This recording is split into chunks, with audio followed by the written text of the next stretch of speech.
Good morning, friends and enemies. In today's video, here's what we're doing. We're talking about dudes that we should be trading for or away in Dynasty based on two objective truths, all right? We can sit here and talk about, how we know this guy stinks or this guy is great at football and you should trade for him in your Dynasty leagues because I know that he's going to be great. I know that his career is going to go this way. That's great for content, talking about those points. And listen, when I do talk about a player that I like or dislike, I'm genuinely doing it from a point that I believe, but I'm also not ignorant enough to believe that I have the ability to project what a player's career is going to end up being, whether or not a player is going to be good at the NFL level. Your favorite analysts are going to get 1,000 things wrong in a given NFL year. So one of the more helpful things to do is try to find objective data, all right? And there are two key data points, two key pieces of information that are publicly widely available to everybody that I think will help narrow down players that we should be trading away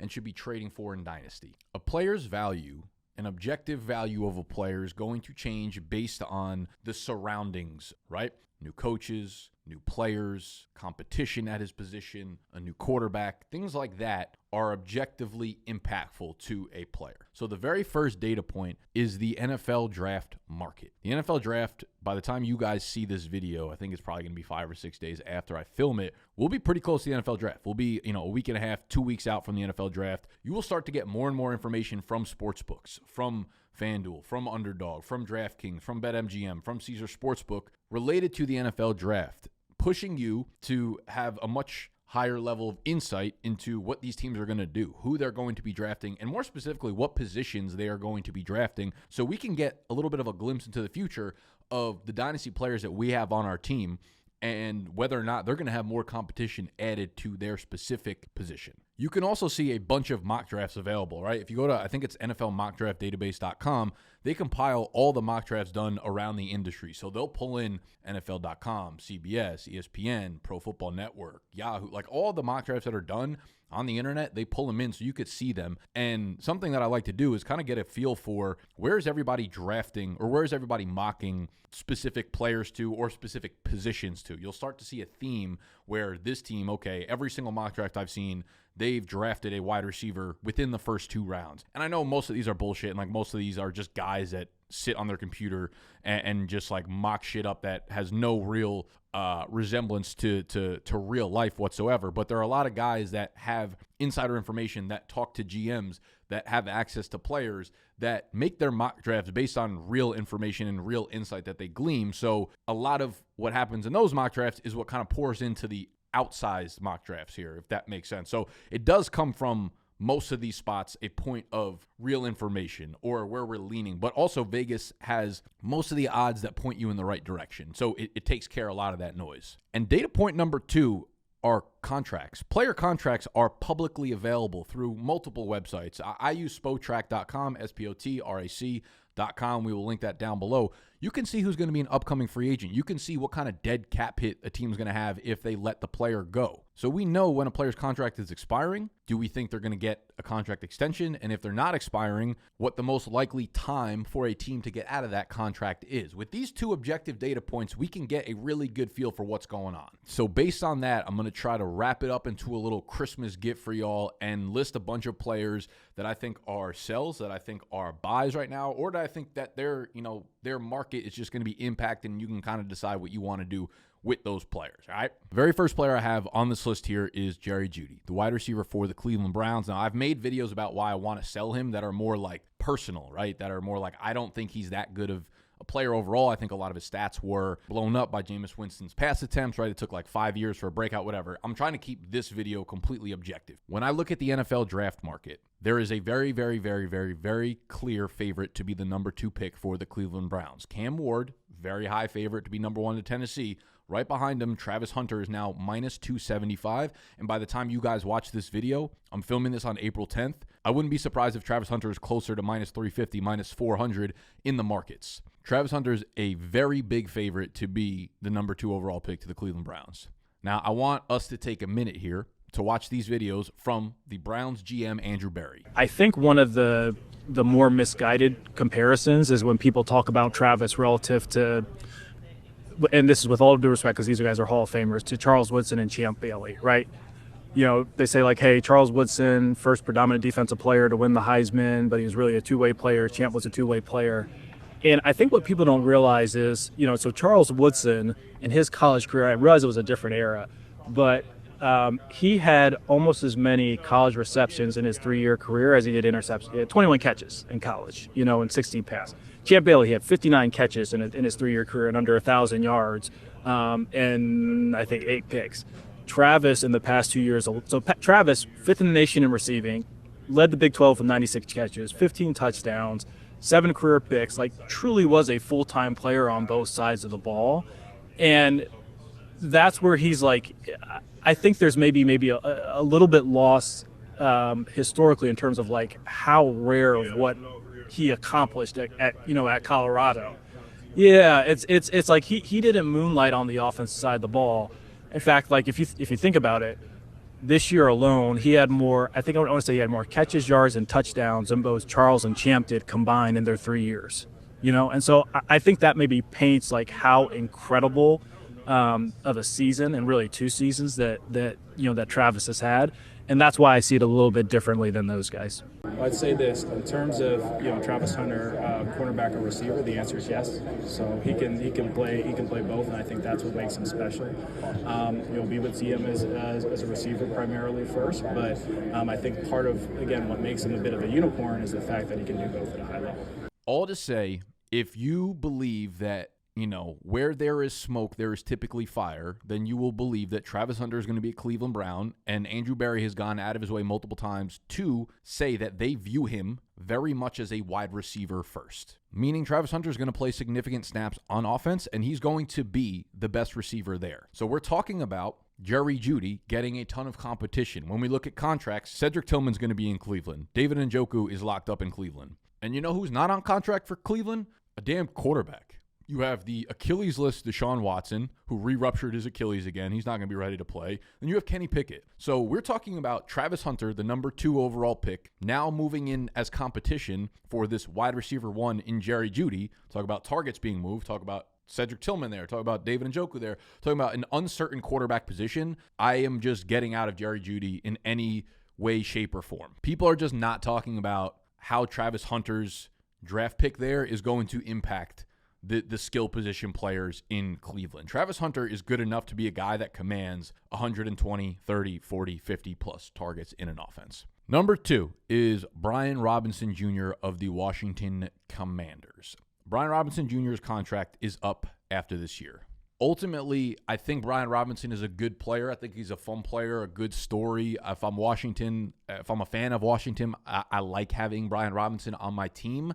Ultimately, he doesn't seem to me to be one of those type of players that gets a second contract with his team. He's a tough player, obviously, but he has missed multiple games in all 3 seasons that he's played in Washington. He has yet to go over 800 rushing yards in a season. A lot of his value for fantasy is tied to the fact that he had 8 rushing touchdowns last year, which was easily a career high, but that was an accumulation of Washington's offense being a top 5 offense.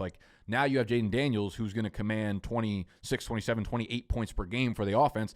Obviously, the guy who's getting some goal line carries is going to score a lot of touchdowns. When I think of Cliff Kingsbury, they want to have a very successful ground game. They get a lot of running backs involved there. And I think he wants to have a guy like James Conner, like he had in Arizona, and it could have been B-Rob, but I don't think Brian Robinson through 3 years has proven that he can hold up and be that guy for him. And when you look at this class, this is what concerns me a little bit. His contract is expiring. He doesn't feel like a dude that they give a second contract to. This is a class where if Cliff wanted to go out and get a dude like James Conner, they were together for a few years in Arizona, this class has that, right? Whether you want to spend up a little bit for a luxury of a Caleb Johnson, he's probably going to be a little bit more expensive, or wait back end of day 2 for Cam Scatabo, Damian Martinez. I think there's a bunch of dudes in this class that really fit the bill, and if any of those guys land in Washington, it's probably lights out for Brian Robinson, unfortunately. He'll land with another team, but I don't think he'll ever get a juicier opportunity than the one he had last year in Washington, where he was the lead back for a top 5 offense in the NFL. I just think there's a lot more avenues where this goes downward than it goes upwards. I think that's the case, unfortunately, for Mr. Jaylen Warren out there in Pittsburgh, okay? And I like Jaylen Warren as much as the next guy does. He's a fun player, extremely efficient on minimal touches, can play on all three downs. He's got a lot of juice, electricity, some spark, can catch passes for sure. He's on a contract year. He is already past, 26 years old. He has never carried the ball more than 15 times in a single game. The way I look at Jaylen Warren, I think a lot more in the current situation that he's in can go wrong than it can go right. He's 5'8", 207 pounds. He's coming off a year where he had 4 individual games with fewer than 10 rushing yards and just 2 games of more than 50 rushing yards. When we look at the betting odds market here, the Steelers' first drafted position, okay? And this basically means, like, what are the odds that each of these positions or this specific position is the first pick that they make in the draft? Their number one is D-line edge. They have quarterback, O-lineman, cornerback, running back. So running back is the 5th highest odds here. But at plus 700, the running back position is in the same tier as the positions above them, cornerback, O-lineman, plus 500, plus 500. So what this tells me is it's unlikely that they're going to use that first pick on him, right? We've seen some mock drafts of Omarion Hampton to the Steelers there, which is a long shot here. But what it does tell me is the fact that it's right there, meaning, whenever this first position gets picked, that position gets, wiped out off of this list, and those other ones move up and become much shorter odds to happen in their next pick. So it's telling me that the running back position very likely addressed by Pittsburgh, if not round 1, round 2, or round 3 is coming quickly. So when I look at Pittsburgh, what they have right now, Cordell Patterson is still signed. They did go out and grab pass-catching specialist Kenneth Gainwell, who might be the fucking woke, but they did bring him in, and he'll probably play some third downs, 2-minute and 4-minute drills. If they were to draft a running back, again, any of the guys that I named before, the Damian Martinez's, Cam Scatabo, Caleb Johnson, the oversized running backs that can be the early down guys, it's going to be a really, really tricky committee to know what's going to happen for fantasy. And I just think about, like, when was the last time that Mike Tomlin did not operate his offense through like a 215-pound early down guy, right? It was Najee Harris for the last 4 years. Before that, it was James Conner for 3 years. Before that, it was Lev Bell for 4 or 5 years. And, Lev Bell, you don't think of him as a bruiser, but that motherfucker was 230 at the combine. He played at like 220, 222, 225. Bigger back. Before Lev Bell, it was Rashard Mendenhall. Like, there was never really a point in time where Tomlin, once he was solidified as the coach, did not operate with a pure, like, early down, bigger back here. So I'm not saying it's impossible. I'm not saying that Jaylen Warren, maybe he is the 1A this year, but it would be very unlike Mike Tomlin's coaching history to go in that direction. So again, I point back to the fact that I think there are way more outs for this to go wrong, where Jaylen Warren's value does not get to, starting running back, top 15 type value, especially in Dynasty, then it does go right. The offense can be really bad. The offensive line can stink. Arthur Smith can do some stupid fucking committee stuff. They can draft a running back really, really early that takes the starting role. Would it surprise me if Jaylen Warren went out this year specifically and was like a solid, top 18, top 20 PPR fantasy running back? No, not at all. But long term, I would sell any hype that he might have right now, especially if and or when Aaron Rodgers signs with Pittsburgh. People are going to be like, oh, this offense has a ton more stability. And again, this sell is not based on like what I think he's going to do for you this year right now, but the fact that if he does hit that hype train of Aaron Rodgers with the draft coming, then I'm probably trying to get out when I can, because he's already 26, and it's like, again, he's not a guy that gets a big second contract somewhere. We're going to switch gears a little bit to the tight end position, and I'm going to talk about Jonnu Smith, who's coming off of, like, he's had a bunch of productive years in his career, right? Whether it was Tennessee, Atlanta, Miami, kind of transforming himself. It's funny because the one place he got really paid in New England, he didn't do shit. But he's been able to, like, be versatile and transform himself into whatever the offense that he's currently in needs. Obviously, he had an explosion year last year in Miami, and I really don't see his part of the offense going anywhere. And recently, I've seen a ton of buzz about Miami possibly going with a tight end 13th overall. When I look at the draft odds, the most updated draft odds, they're plus 4,100 to go with a tight end as their first position drafted. It is not even close. The odds for them going tight end are so fucking long. Vegas is telling you they're not taking a tight end with that 13th overall pick. I also think there's just a lot of shit going on with Miami's weapons group right now, right? Like Tyreek Hill specifically out here. He's getting involved with all like the trade tweets out there, quote tweeting them, doing mystic shit out there. He's got the domestic stuff going on over the last couple of days They had a call, which is not his first time dealing with shit like this. They said there was no arrest and there's no, everything's being dropped. But at the same time, it's still like, does Miami just kind of want to get out of this headache that is Tyreek Hill right now? If that's the case, like, the targets are going to be, again, Jonnu and Devon Achane. And teams clearly figured out what the key to success was against this offense. It was just playing cover 2 at a 65-70% rate. Do not let Tyreek Hill, do not let Jaylen Waddle run past you. Dump offs to Jonnu, dump offs to Achane. It happened over and over and over and over and over again. So if the hype of a tight end going 13th overall continues to, make its rounds on Twitter, Jonnu would be a guy that I would be looking to buy. And we'll make our way back to the wide receiver position with Cooper Kupp, the wide receiver in Seattle, okay? Now, he signed a 3-year, $45 million deal with Seattle. They can get out after this year if they wanted to, and they will definitely get out after next year at the latest, based on the way that the contract is set up. When I look at the situation in Seattle, I mean, they got offensive line problems, obviously. Sam Darnold is coming in, so I don't think there'll be like a major fall off at quarterback from Geno to Sam Darnold, though I would definitely prefer Geno as a quarterback there for fantasy purposes. But JSN is the clear number one. He's 10 years younger than Cooper Kupp is, and pretty much every mock draft you see for Seattle is them taking a wide receiver in either round 1 or round 2. And when you look at the NFL draft odds, offensive lineman is plus 105 to be their first pick, but wide receiver is the very next option. So I see a lot of mock drafts where they have the 18th overall pick. I see a lot of mocks where Tet McMillan falls to them there, which I don't think is going to happen. But if he does, I would be shocked if they don't take him there. Matthew Golden going 18th overall there.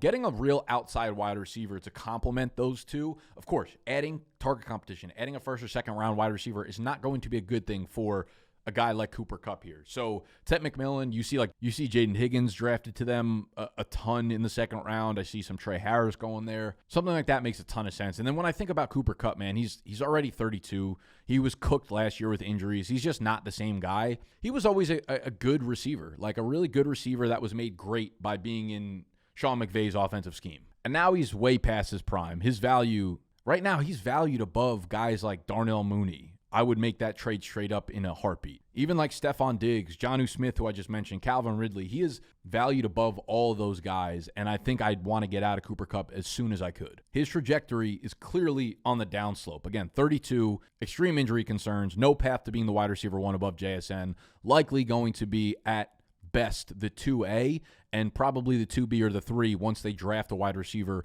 in the first or second round. And it makes sense. Like, Seattle has seen Cooper Kupp throughout his career, so I'm not surprised that they were the ones that went out and signed him, right? They've played against him a bunch, obviously being in the same division here. Last year of Kupp's like 3 or 4 good games, one of them was against Seattle. So again, they saw him up close and personal. The Rams wanted nothing to do with Kupp. They were getting rid of him without a doubt this offseason, and that was a clear indicator of like what they think of Cooper Kupp at this point in his career. That's telling to me. So I'm getting out of Cooper Kupp. Big pause. So those are the specific players. I mean, there are some like really, really, damning odds on the board right now in terms of teams and what their first draft pick is most likely going to be, but I don't think it really helps too much with fantasy. Like, for instance, Denver's best odds are taking a running back plus 175 at 20. That makes sense, but I mean, that doesn't really help us for fantasy. It's not like you have, it's not like you could sell Audric Estime for anything. If you can, look to do so.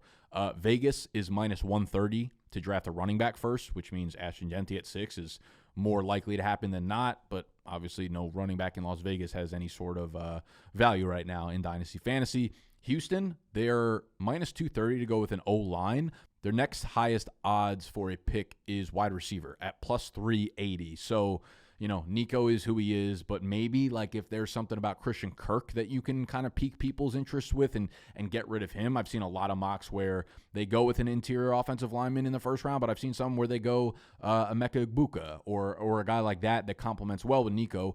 And if that's the case, obviously Christian Kirk is going to take a huge spill in value, but his value's not very high right now anyways. Dallas, they're favored to take a wide receiver at 12th overall. I think that makes a ton of sense. Help both CD and Dak Prescott there, but nothing that you can really do fantasy-wise. I think that impacts that. You can't sell Brandon Cooks. You can't sell Jalen Tolbert.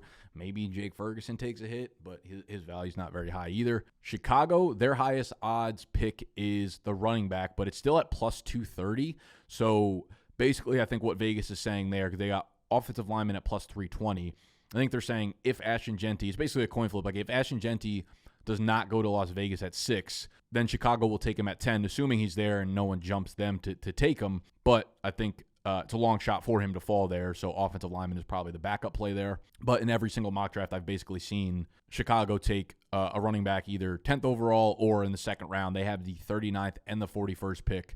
So you see a ton of Judkins there. You see a ton of Travion Henderson going with one of those picks. I think they should draft both of them. I think it'd be cool if they went 39-41. Both the Ohio State running backs, give Ben Johnson his little Gibbs and David Montgomery duo. They're not going to do it, but it would be cool. So do what you want with DeAndre Swift. He is not leaving day 2 unscathed there, but again, not a guy that has a ton of value right now. I would get off from him if I could.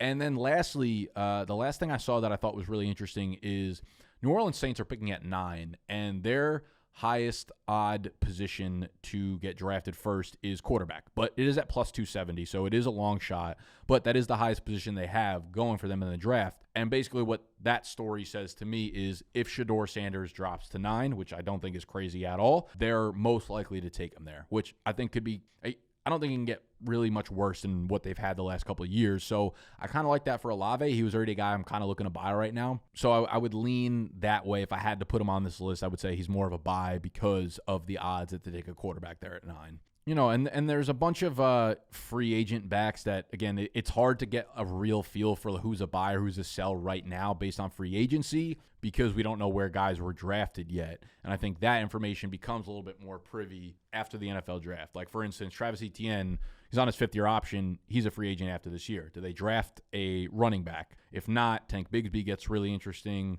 or the rookie running back does. Najee Harris is on a 1-year deal. You have like Derrick Henry, Kyron Williams, James Cook, who are all going to be free agents next year. Breece Hall as well. Like Derrick Henry, they've already had talks with a lot of those guys of getting extensions. So I'm not putting that in as like something I expect to happen for those guys to hit the free agent market. So we'll probably do another version of this after the NFL draft if you guys found it interesting. This was just stuff I was, looking into today and felt inspired to make a video about. So if you found this helpful, please hit the button that looks like this, and that will help me know that you did like it, all right? Drop a comment if you'd like to see more stuff like this. If you hated its guts, then let me know what you do want to see, all right? No one's ever fucking happy these days. I'm happy, though, all right? I'm happy you came and joined me, and here's a big smoochie for you.